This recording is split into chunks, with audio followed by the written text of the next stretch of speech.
Hello student, welcome to my channel. Today we will discuss the famous Victorian poetess Christina Georgina Rossetti. इनका एक और reference ये भी है कि she was the sister of the famous artist and the poet Dante Gabriel Rossetti, or who was the prominent figure of the pre-Raphael movement, and that's why she was also the great devotee of the pre-Raphael movement.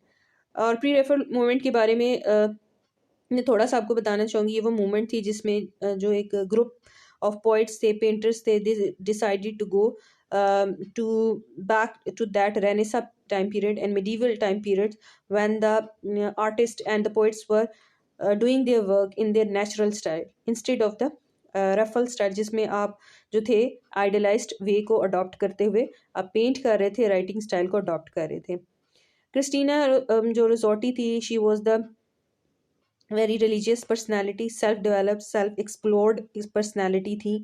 और अगर आप उनके writing style और उनकी characteristics को, उनकी poetry को understand करना चाहते हैं तो हमें ज़रूरी है कि हम उनके चाइल्डहुड से लेकर उनकी पेरेंटिंग जिन इन्वायरमेंट के अंदर हुई उन सब को अंडरस्टैंड करें। चाइल्डहुड में उन्होंने कोई फॉर्मल एजुकेशन गेट नहीं की स्कूल जाकर, इनफॉर्मल वे से ही घर में ही उन्होंने जो डिफरेंट क्लासिकल लेजेंडरी जो फिगर्स थे उनकी लाइफ को स्टडी किया। फिर इसके अलावा रिलीजियस वर्क को स्टडी किया, फेमस नॉवेल्स को, और इसी तरीके से उन्होंने मुख्तलिफ जो फोक टेल्स थी, फेरी टेल्स थी, इन सब चीज़ों को अपनी पोइट्री के अंदर डिपिक्ट किया। बहुत ज़्यादा इन्फ्लुएंस्ड उनका इटालियन राइटर से भी था, दांते गैब्रियल रोज़ेटी से भी उनका इन्फ्लुएंस था। इसके अलावा जो रोमांटिक पोइट्स थे, जॉन केट्स, जो कि अपनी नेगेटिव कैपेबिलिटी की वजह से, सेंचुअसनेस की वजह से बहुत ज़्यादा फेमस थे। और यही वजह है कि आपको इनकी जो पोइट्री में ये एलिमेंट भी नज़र आएगा रोमांटिसिज्म का। एक तो लव फॉर द नेचर होगा, और एक इम्पॉर्टेंट एलिमेंट फीलिंग। उनका हर जो वर्ड था जो पोइट्री में सेलेक्ट करती थी उसका एक ख़ास सिंबल होता था और एक ख़ास इवॉकिंग फीलिंग होती थी। जब आप उसे रीड आउट करते थे तो उसका एक ख़ास आपको फीलिंग की तरफ ले जाते हैं, जो कि रोमांटिक पोइट्स में किड्स की खसूसियत थी। इसी तरीके से मैथ्यू लॉयस थे, और जो इसके अलावा जो थे जो एन रेडक्लिफ थी, वो उन सब राइटर से वो बहुत ज़्यादा इन्फ्लुएंस थी।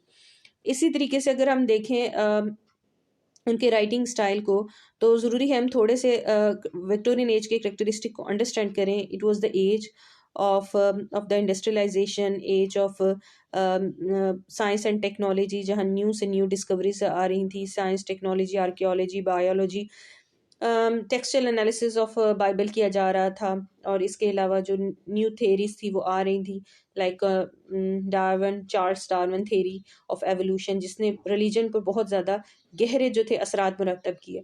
मोटिवेशनल सोर्स था जो हमेशा ह्यूमन बीइंग के लिए रिलीजन, अब जो the people were in the sense of doubt और and the conflict about the religion. अब हर चीज़ के बारे में कन्फ्यूजन है यहाँ पे लोगों को, और यही वजह से इनके नाम अगर आप देखें इस टाइम के राइटर्स का, तो उनमें जो है रॉबर्ट ब्राउनिंग है, जिसमें साइको एनालिसिस और डाउट्स, कॉन्फ्लिक्ट और वो सारी चीज़ें उनकी राइटिंग स्टाइल में, अल्फ्रेड टेनिसन की, मैथ्यू आर्नल्ड की, आपको इन सब में नज़र आएंगे। लेकिन अगर आप देखें तो इन राइटर्स, विक्टोरियन एज के राइटर्स ने डेथ को, जो लाइफ आफ्टर द डेथ को एज अ रियलिटी के तौर पर एक्सेप्ट किया था, क्योंकि इसमें आप कह सकते हैं कि ऐसी एज है कि जिसमें फ्यूजन था रोमांटिसिज्म का भी और मॉडर्निज्म का, जो कि modern was the age of realism थी, रियलिस्टिक थी। सो इनकी अगर वर्क को आप देखें, goblin market and the other poem, and वो बहुत ज़्यादा फेमस थी, जिसकी वजह से इन्हें कहते हैं आलमगीर मास्टरपीस कंसिडर किया जाता है, जो कि इनको शोहरत की बुलंदियों पर ले गया। इसी तरह प्रिंस प्रोग्रेस था, collection of the words of for the children है, death chills between hearts, chills between collection the words for the children. ये सिर्फ और सिर्फ कहते हैं ना, रोमांटिक पोइट्री ही नहीं करती थी, डिवोशनल पोइट्री नहीं करती थी, बच्चों के लिए भी लिखती थी। The face of the deep, sing song after death, a birthday. इसी तरीके से अगर आप इनके मज़ीद वर्क को देखें तो आपको कहीं ना कहीं इनके रिलीजियस इम्पैक्ट्स नज़र आएंगे। रीज़न क्या थी? कैथोलिक हैं, ठीक है। इसके अलावा ये कि जितने भी राइटर्स थे उससे पहले जो लाइक रोमांटिक पोइट्स अगर आप देखें, विलियम वर्ड्सवर्थ, तो वो अपनी फीलिंग और इमोशन को डिपिक्ट करने के लिए बर्ड का एक कहते हैं ना एक एक वे यूज़ करते थे अपनी पोइट्री के अंदर। जैसे विलियम वर्ड्सवर्थ कुकू को करते थे, P B Shelley skylark as a spirit के तौर पे लेता है, और इसी तरीके से एस टी कॉलरिज है, वो नाइटिंगेल को ले रहा है। तो यहाँ पे भी आप देखेंगे कि क्रिस्टीना जॉर्जिनिया रोजोटी जो है रोमांटिक पोइट्स की तरह यहाँ पे भी बर्ड को as a source of feeling and emotion के तौर पर लेती हैं। और यहाँ पे बर्ड को लेने का एक मकसद ये भी होता है कि सम टाइम पोइट्स जो बात डायरेक्टली नहीं कहना चाहता वो उसे एज अ सोर्स के तौर पे ले रहा होता है। सो आपको पहले बता चुकी हूँ, रोमांटिक पोइट्स में जॉन किट्स का इन्फ्लुएंस भी था इन पे। ये वो सारी चीज़ें थी जिन्होंने क्रिस्टीना रोजोटी की पोइट्री को डेवलप करने के लिए अहम रोल प्ले किया। चाहे वो उन्होंने सोनेट लिखी, पोम्स लिखी, अम, और हिम लिखे, और फोक टेल्स थी, या नरेशन डिराइव की थी बाइबल से, वो सारी की सारी जो थी वो सारे इस बैकग्राउंड के अंदर आती थी। और लिरिकल, बहुत ज़्यादा लिरिकल पोइट्री करती थी, लिरिकल मिस्टिक पोइट्री आप कह सकते हैं। और मुख्तलिफ पोम्स जो उनकी बहुत ज़्यादा फेमस हुई, उनमें बैलेड भी थी, पोम भी लिखी, लेकिन बैलेड्स भी थे, सोनेट्स भी थे, हर टाइप के आपको जो है स्टाइल आपको यहाँ पे नज़र आएगा। इसी तरह जब आप उनकी पोइट्री का ओवरऑल एनालिसिस करें तो उसमें सिंबलिज्म का बहुत ज़्यादा इस्तेमाल करती थी वो। सिंबल, हर वर्ड का एक मीनिंग था, जैसे मैंने आपको बताया कि हर वर्ड जो है इवॉक करता था फीलिंग को। जैसे वो वार्म का वर्ड यूज़ करिए तो it's something life hot and the cold is the death, to know he still is warm though I am a cold. इस तरह इमेजिज्म का इस्तेमाल जब कर रही हैं तो इमेज जब आफ्टर द डेथ आप उनकी पोम को रीड आउट करें तो just like a dead body आपके सामने पड़ी हुई है और she were describing all the scene. तो सारा का सारा एक तरह से लाइफ और डेथ दोनों का जो है एक इमेजरी क्रिएट हो जाती है। The curtain were half drawn, floor was swept and strewn with rushes, rosemary and may lay thick upon the bed on which is lay. After death के अंदर इस तरीके से वो लाइफ और आफ्टर द डेथ जो है उसको डिपिक्ट कर रही हैं। इसी तरीके से लव फॉर द नेचर जो कि रोमांटिसिज्म का एलिमेंट था, यहाँ भी क्रिस्टीना रोजोटी की पोइट्री में आपको नज़र आएगा। मुख्तलिफ नेचुरल इमेजरी का इस्तेमाल करेंगी, नेचुरल इमेजेस इस्तेमाल होंगी, नेचर का इस्तेमाल होगा, फ्रूट का इस्तेमाल होगा, रेनबो का इस्तेमाल होगा, ट्रीज़ का, एप्पल ट्री। इसी तरीके से वाटर का इस्तेमाल है, डव जो कि एक मिस्टिक एलिमेंट, इनोसेंस का एलिमेंट समझा जाता है।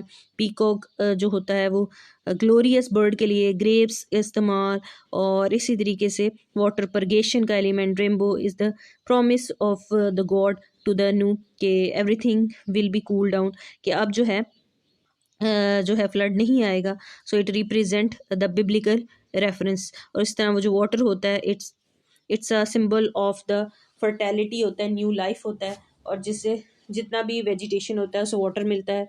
और डेजर्ट में जब पानी की अहमियत का अंदाज़ा आप लगा सकते हैं कि उस ज़िंदगी और नई फर्टेलिटी दे रहा होता है। इसी तरह रोमांटिसिज्म में वो कहती हैं, जैसे बर्ड का इस्तेमाल करते थे रोमांटिक पोइट्स, ये भी यहाँ पे बर्ड का इस्तेमाल करती हैं। जैसे कि बर्थडे के अंदर my heart is like a singing bird. इसी तरह अपनी हैप्पीनेस को अपीयर करती हैं, अलूजन्स का इस्तेमाल करती हैं, एक ऐसे ग्रीक मिथ का इस्तेमाल करती हैं जिसमें हेल्सन सी का बात कर रही हैं, जिसमें एक ऐसा नेस्ट होता है जो कि ग्रीक मिथ के मुताबिक पानी के ऊपर डेवलप होता है, और वो जो चार्म कर रहा होता है विंड को और काम डाउन कर रहा होता है वेव्स को। सो इसी तरह बिब्लिकल रेफरेंसेस के हवाले से भी, क्योंकि एक ऐसी पर्सनालिटी जो रिलीजियस भी थी, सेंट्स की लाइफ को भी और बाइबल को भी स्टडी कर चुकी थी, ये सारी जो चीज़ें हैं उनकी लाइफ के अंदर आपको मिलेंगी, होलीनेस और ये सारी चीज़ें। जैसे कि वो कहती हैं अपनी पोम के अंदर, because the birthday of my life is come, my love is come to me. अब ये बात याद रखें कि उनकी जो पोइट्री को समझने के लिए आप सिर्फ लिटरल मीनिंग में नहीं ले सकते, कोनोटेटिव मीनिंग में भी लेंगे। क्योंकि मैंने आपको उनका जो लाइफ स्टाइल था, उनका अर्ली चाइल्डहुड और उनके जो पेरेंटिंग लाइफ थी उसके बारे में, जिस तरह उनके पेरेंट्स ने उनकी ग्रूमिंग की हुई थी, उस सब के बारे में बताया था, ताकि आपको अंदाज़ा हो सके कि उनकी पोइट्री को आप एग्जैक्ट मीनिंग नहीं ले सकते, उसमें आपको कॉनोटेटिव मीनिंग, यहाँ पे वो सिर्फ और सिर्फ लवर की बात नहीं कर रही, मे बी कॉनोटेटिव मीनिंग में ये भी हो सकता है कि she was talking about the Jesus Christ, उनकी सेकंड कमिंग को डिस्कस कर रही हूँ, क्रिसमस की बात कर रही हूँ, ठीक है, because the birthday of my life is come, my love is come to me. इस तरह से जो ईस्टर की बात कर रही हैं या क्रिसमस की बात कर रही हैं, ये सारे वो एलिमेंट्स हैं जो उनकी पोइट्री में आपको देखने पड़ेंगे, जो उन्हें बिब्लिकल रेफरेंसेस से कोट किए। इसीलिए अगर आप मज़ीद डीपली इसको देखें तो आपको नज़र आएगा कि जो क्रिस्टीना थी अपने स्टाइल के अंदर जो था आई का इस्तेमाल करती थी, पर्सनल प्रोनाउन, जो कि राइटर की कहते हैं ना पर्सनल लाइकिंग और डिसलाइकिंग को रिप्रेजेंट करता है। ये वो सारे एलिमेंट हैं, लव फॉर द नेचर, और इसी तरह अलूजन्स का इस्तेमाल, बिब्लिकल रेफरेंसेस का इस्तेमाल और रोमांटिसिज्म का इस्तेमाल, ये सारी सिंबलिज्म, इमेजिज्म, ये सारी के सारे उनकी पोइट्री, उनके स्टाइल के करेक्टरिस्टिक्स हैं जो उन्होंने अपनी मुख्तलिफ पोम्स के अंदर, जैसे कि मैंने यहाँ कुछ एनालिसिस दिए हैं आफ्टर डेथ और अ बर्थडे का, उसमें उन्होंने सारा डिपिक्ट किया। इसी तरीके से अगर थीम के हवाले से देखें तो उनके जो थीम्स थे, लव डिज़ायर को रिप्रेजेंट करते हैं, मोरालिटी को, डेथ को, लव एंड आइसोलेशन को, क्योंकि ये विक्टोरियन टाइम पीरियड है। और विक्टोरियन टाइम पीरियड वो है जहाँ आपकी फैमिली बॉन्डिंग वीक हो गई है, people are spending the mechanical life, लोगों ने नेचर से अपने आप को दूर कर दिया है, इंडस्ट्रियलाइजेशन स्टार्ट हो गया, जॉब अपॉर्चुनिटीज़ की तलाश में लोग रूरल एरिया से अर्बन एरियाज की तरफ आ गए। तो ये वो टाइम पीरियड है जबकि ह्यूमन बींग्स का नेचर के साथ कनेक्शन वीक हो गया है। जो नेचर थी कंफर्ट का बायस थी, एज अ टीचर थी, नर्स थी, सोलेस थी, अब वो एज अ आप कह सकते हैं एक डेट्रीमेंटल इफ़ेक्ट क्रिएट किया है, जो सोसाइटी का जो फैब्रिक है उसको अफेक्ट किया है, और जो फैमिली बॉन्डिंग है उसको वीक कर दिया है, जिसकी वजह से लोग लोनलीनेस का शिकार होंगे, आइसोलेशन का शिकार हो गए और एलिनेशन का शिकार है। ये वो सारी चीज़ें हैं जिन्होंने विक्टोरियन एज के जो राइटर्स थे उनकी राइटिंग को अफेक्ट किया। और डेथ हमेशा उनके लिए एज अ जो होता था एज अ रियलिस्टिक थिंग होती थी, वो डेथ को एज अ इंटीग्रल पार्ट के तौर पर एक्सेप्ट करते थे। जैसे कि जब स्प्रिंग आती है तो उसके बाद ऑटम भी आता है और विंटर समर, एक सीजनल साइकिल है जो रब्बुल आलमीन ने पूरी कायनात को उसके साथ डेवलप किया है। सूरज राइज होता है, फिर उसके बाद सेट हो जाता है, ये सारी वो चीज़ें हैं जो कि एक साइकिल के साथ सीजनल साइकिल्स चलें, क्रॉप्स बनती हैं, पकती हैं और काट दी जाती हैं, फिर नए सिरे से होती हैं। इसी तरह इंसान यूथ को टच करता है, फिर ओल्ड एज को जाता है और उस पर डेथ की तरफ जाता है। तो ये integral part of human life है, ये ह्यूमन लाइफ के मुख्तलिफ फेजेस हैं जो कि सीजनल साइकिल्स भी हैं और लाइफ साइकिल भी हैं, ये सब के सब मिलकर ह्यूमन ब्यूटी को डेवलप करती हैं। और इसके ऑल्दो कि इसमें आप अगर आप इनकी पोइट्री को देखें तो इसमें मोरालिटी का बहुत ज़्यादा अमल दखल मिलेगा, लव का एलिमेंट, इन्होंने लव पोइट्री लिखी। इसी तरह उनकी जो डिज़ायर थी वो भी डिपिक्ट हो रही, एक ह्यूमन बीइंग की जो पर्सनल फीलिंग एंड इमोशन, वो क्या सोचता है, वो सारी की सारी इसमें डिपिक्ट होती हैं। इसी तरीके से लव एंड आइसोलेशन के अलावा हार्डशिप ऑफ लाइफ को रिप्रेजेंट करते हैं, जैसे कि आपको बता रही हूँ कि Victorian age is also the fusion of the modern age.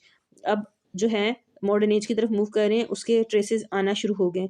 तो यहाँ पे हार्डशिप ऑफ लाइफ की suffering is the inseparable part of the human being. Human beings जो हैं वो अपने आप को प्रॉब्लम से, सफरिंग से और जो कहते हैं ग्रीफ से, सैडनेस से अपने आप को दूर नहीं कर सकते, ये भी उनकी ज़िंदगी का एक हिस्सा है और they have to go on with it, और उन्हें they have to face the challenges.